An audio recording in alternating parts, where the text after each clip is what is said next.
नमस्कार दोस्तों, मैं राजवीर पांडे बीर क्विज स्टेशन पर आपका स्वागत करता हूं। आशा करता हूं आप स्वस्थ होंगे और अपना अध्ययन अनवरत जारी रखे होंगे। प्रस्तावना के प्रथम भाग को हम पढ़ चुके हैं, जिसमें हमने ये देख लिया कि प्रस्तावना का उदय कहाँ से हुआ है, कब पेश की गई, कब पास हुई और उसके जो महत्वपूर्ण शब्द हैं उनके अर्थ क्या होते हैं और उनका स्रोत कहाँ से है, यानी कहाँ से आई है, कहाँ से ली गई है, वगैरह वगैरह। ठीक है, अब जो नेक्स्ट पार्ट बचा है वो प्रस्तावना के तथ्यों से बचा हुआ है कि प्रस्तावना में बहुत सारे तथ्य, जैसे किसने क्या कहा प्रस्तावना के विषय में, ये सारी चीज़ें, क्या प्रस्तावना संविधान का अंग है अथवा नहीं। तो सबसे जो महत्वपूर्ण प्रश्न हो जाता है कि क्या प्रस्तावना संविधान का अंग है, यानी जो किताब आप खरीदते हैं उस किताब की जो आगे वाले पेज पे भूमिका लिखी होती है, क्या वो उस किताब का अंग है। यही सेम प्रश्न संविधान में लिखी प्रस्तावना के समक्ष रखा गया। तो जब प्रस्तावना के समक्ष ये प्रश्न आया कि क्या ये संविधान का भाग मानी जाए अथवा नहीं, तब इस पर सुप्रीम कोर्ट का आना तो जाहिर सी बात था। अब क्या होता है कि एक वाद उभर के आता है जिसका नाम है बेरुबारी वाद। 1960 में बेरुबारी वाद में क्या होता है कि सुप्रीम कोर्ट के समक्ष ये प्रश्न रखा जाता है कि क्या प्रस्तावना संविधान का अंग है अथवा नहीं। अब सुप्रीम कोर्ट इसमें क्या निर्णय देता है? सुप्रीम कोर्ट कहता है कि प्रस्तावना संविधान का भाग नहीं है।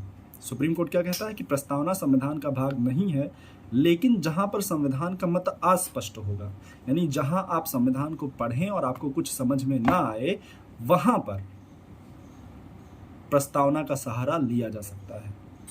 तो 1960 के बेरुबारी वाद में प्रस्तावना को संविधान का अंग स्वीकार नहीं किया गया और कहा गया कि जहां मत अस्पष्ट होगा, जहां पर पढ़ने पर कुछ समझ में ना आए, वहां पर संविधान की प्रस्तावना का सहारा लिया जा सकता है। लेकिन आगे चलकर पुनः यही प्रश्न आता है संविधान सुप्रीम कोर्ट के समक्ष कि क्या प्रस्तावना संविधान का अंग है अथवा नहीं, इसे माना जाना चाहिए अथवा नहीं। तो एक वाद उभर के आता है जो भारतीय न्यायिक इतिहास का सबसे बड़ा वाद रहा है, जिसमें सबसे ज़्यादा जजों की बेंच बैठी थी। 1973 का केशवानंद भारती बनाम केरल राज्य। इसमें क्या होता है, इसमें भी प्रश्न आता है कि क्या प्रस्तावना संविधान का भाग है अथवा नहीं।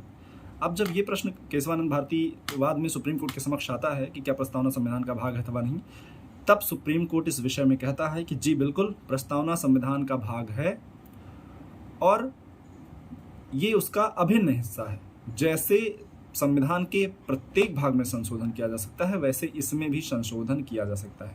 यानी 1973 के इस वाद से स्वीकार कर लिया जाता है कि प्रस्तावना संविधान का भाग है। ठीक है, तो बेरुबारी में क्या किया गया? नहीं स्वीकार किया गया। प्रश्न आएगा कि कौन से वाद में प्रस्तावना को संविधान का अंग स्वीकार नहीं किया गया? आपका उत्तर होगा बेरुबारी वाद।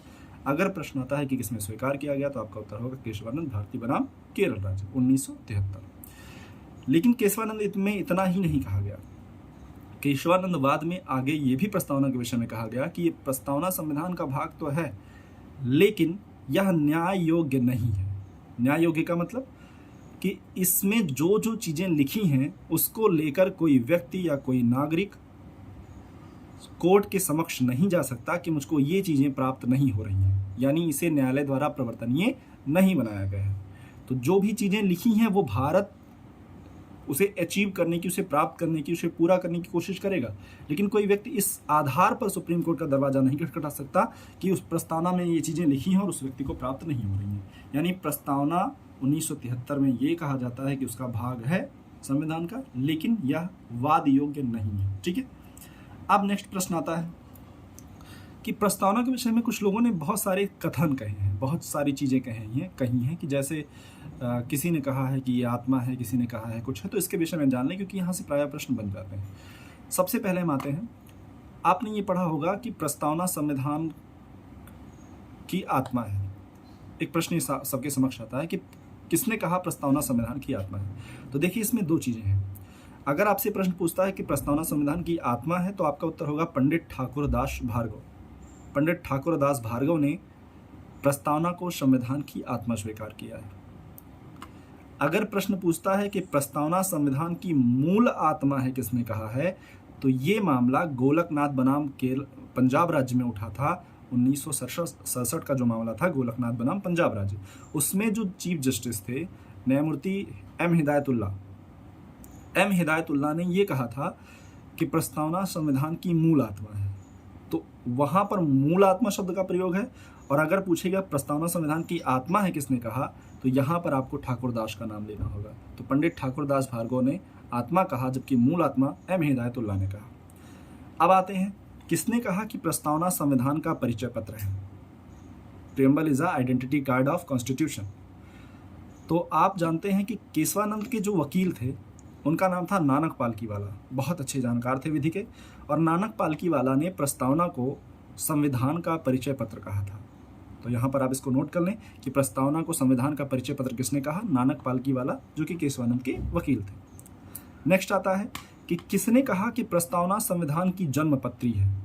जन्मपत्री कह लें, जन्म कुंडली कह लें, भविष्यफल कह लें, कि प्रस्तावना संविधान की जन्मपत्री है, प्रस्तावना संविधान की जन्म कुंडली है, प्रस्तावना संविधान का भविष्यफल है। ये सारी चीज़ें के.एम. मुंशी महोदय ने कही है प्रस्तावना के विषय में। तो के.एम. मुंशी के विषय में आप ये चीज़ें नोट कर सकते हैं। उसके बाद प्रश्न आता है कि किसने कहा था कि प्रस्तावना जो है वो, अगर जैसे संविधान के विषय में सुभाष कश्यप महोदय का आपने नाम सुना होगा। सुभाष कश्यप महोदय ने क्या कहा है? सुभाष कश्यप जी ने कहा है कि जो बहुत बड़े न्यायविद थे, आप जानते होंगे, उनकी हाल ही में मृत्यु हुई है। उन्होंने कहा कि जो भारतीय संविधान है, अगर वह एक महल है, यानी भारतीय संविधान अगर एक महल है तो प्रस्तावना उस महल की नींव है। भारतीय संविधान यदि महल है तो प्रस्तावना उस संविधान की क्या है? उस महल की नींव है। यदि भारतीय संविधान शरीर है तो प्रस्तावना उस शरीर की आत्मा है। तो ये दोनों कथन कहा है आपके सुभाष कश्यप जी ने। अब हमने कितनी चीज़ों, किनके नाम जान लिया? सुभाष कश्यप को जान लिया, उन्होंने क्या कहा। राजनैतिक जन्मपत्री किसने कहा? ये जान लिया, के.एम. मुंशी महोदय ने। किसने आत्मा कहा? ठाकुर दास ने। किसने मूल आत्मा कहा? एम हिदायतुल्ला ने। किसने परिचय पत्र कहा? ये सारी चीज़ें हमारे समक्ष हो गई हैं। नेक्स्ट बात ये आती है कि जो प्रस्तावना है इसमें संशोधन कब किया गया? तो प्रस्तावना में सबसे पहले संशोधन, क्योंकि जब 1973 में इसे स्वीकार किया गया कि संविधान का अंग है, तो इसमें सबसे पहले संशोधन 1976 में किया गया। 1976 में इसमें 42वां संविधान संशोधन 1976 के तहत किया गया। और 42वें संविधान के तहत इसमें 3 मेजर शब्द जोड़े जाते हैं, एक समाजवादी, एक पंथ निरपेक्ष और एक अखंडता, जिनके विषय में हम पहले वीडियो में अध्ययन कर चुके हैं। तो यहाँ पर आप एक चीज़ याद रखिएगा कि प्रस्तावना में अभी तक एक बार ही संशोधन हुआ है, जिसमें 3 मेजर शब्द जोड़े गए थे, समाजवादी, पंथ निरपेक्ष और अखंडता। इसी के साथ प्रस्तावना से संबंधित जितने भी तथ्य थे वो समाप्त होते हैं। और हम आशा करते हैं, ये पूरा विश्वास है कि जो भी प्रश्न आपको परीक्षा में मिलेंगे प्रस्तावना में, इससे कहीं बाहर से नहीं होंगे। धन्यवाद।